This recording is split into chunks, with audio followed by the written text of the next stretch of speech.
Hi, this is Jaya. In this video, we shall see the summary of Innovations, an essay by Francis Bacon. In this essay, Bacon speaks about the changes, that is the innovation. He says he is not against changes, and he is a man who is interested in science and scientific inventions. Therefore, he cannot be against changes. And at the same time, changes are inevitable. We need changes. We can't be living in the same way. But we should be very careful against revolutionary changes. And at the same time, we should also be careful with the changes which are being made only for the sake of changing something which is already there. And this also, he says, I favor it. Because he feels it can be a very good custom which we are following for a long time. But human nature is to spoil things. And therefore, over a period of time, however good one custom is, it will be spoilt by human beings, and therefore it must be replaced with new ones. And he also pleads for a reverence for antiquity, because he says we have to respect what we have followed all these days. But he is also against undue reverence. That is, you should not consider something good only because it has been with us for many, many years. We must see how it is now. And he says that when some new innovation come, people will look at it at first with suspicion and distaste. Like they will not like it. And then he compares an innovation to an ill-formed, newly born thing. That is, a baby is born, but the shape is not that very good. It is not in the correct form. And therefore, it will look ugly to a few people. But it will take time to form a definite shape and a good form.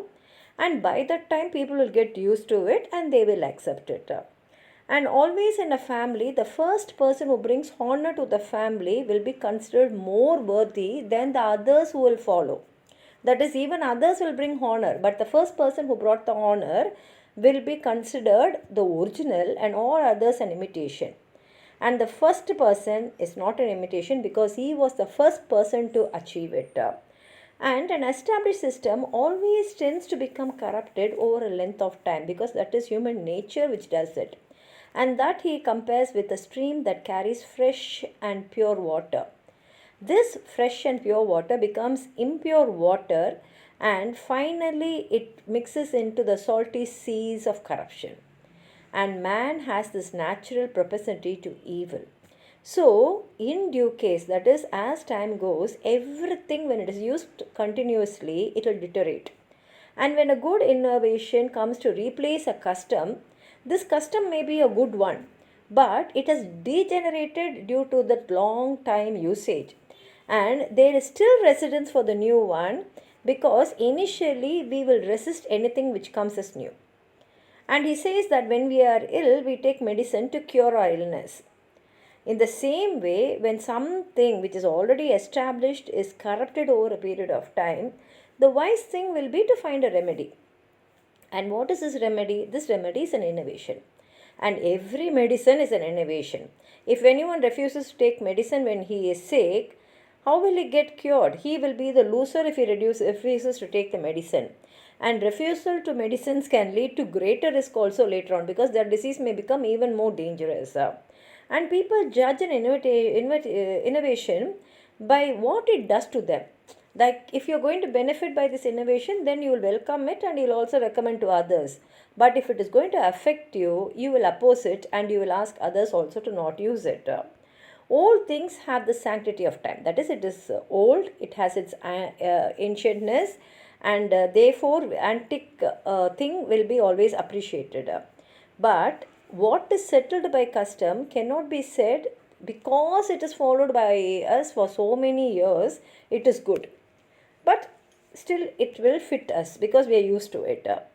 And things which have been there for a long time, it will get used to us and it will make us used to it.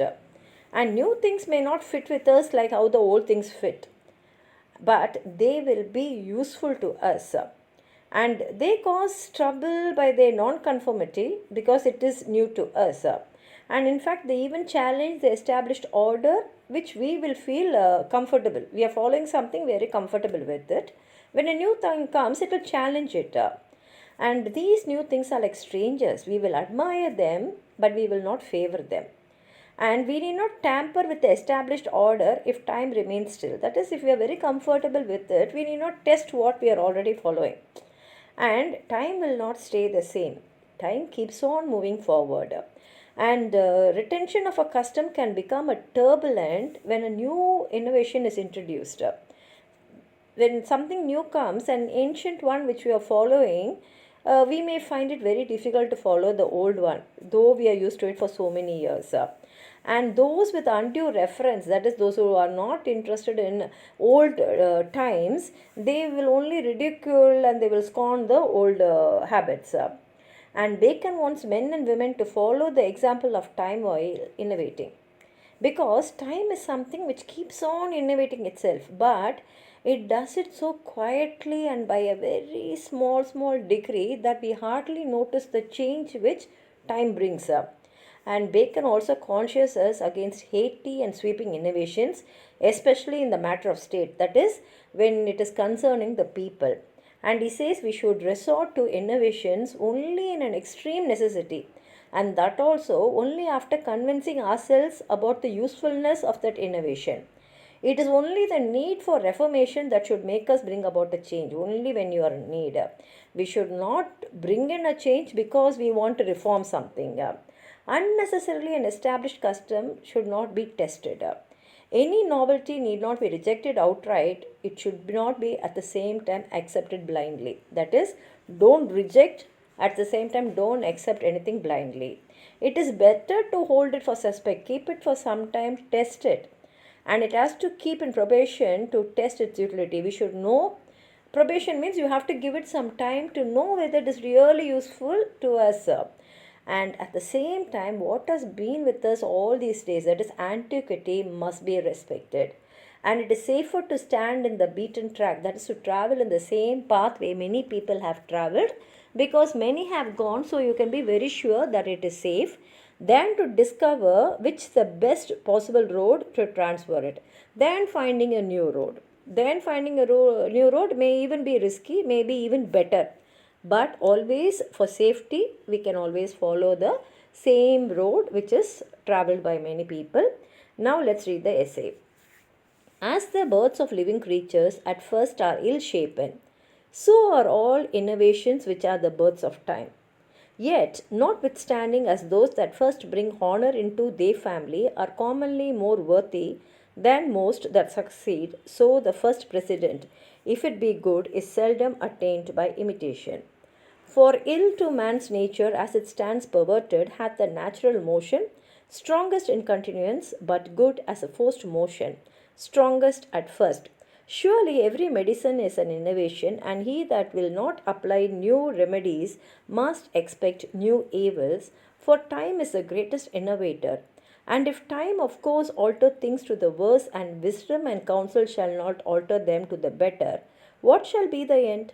It is true that what is settled by custom, though it be not good, yet at least it is fit, and those things which have long gone together are, as it were, confederate within themselves. Whereas new things piece not so well, but though they help by the utility, yet they trouble by the inconformity. Besides, they are like strangers, more admired and less favoured. All this is true if time stood still, which contrary wise moveth so round that a forward retention of custom is as turbulent a thing as an innovation, and they that reverence too much old times are but a scorn to the new thing.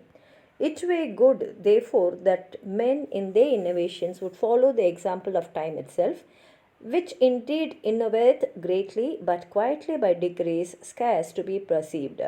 For otherwise, whatsoever is new is unlooked for, and ever it mends some, and pays others, and he that is holpen takes it for fortune, and thanks the time, and he that is hurt for a wrong, and imputeth it to the author.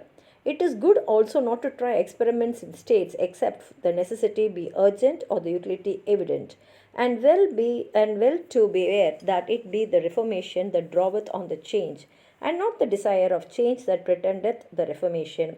And lastly, that the novelty though it be not rejected, yet be held for a suspect. And as the scripture saith, that we make a stand upon the ancient way, and then look us and discover what is the straight and right way, and so to walk in it. Here ends the essay. If you have anything more to add on to what I've said, please write it in the comment box. Hype the video so that many can watch the video. Like the video, share it with your friends, and if you have not subscribed my channel, please subscribe and support. Thank you.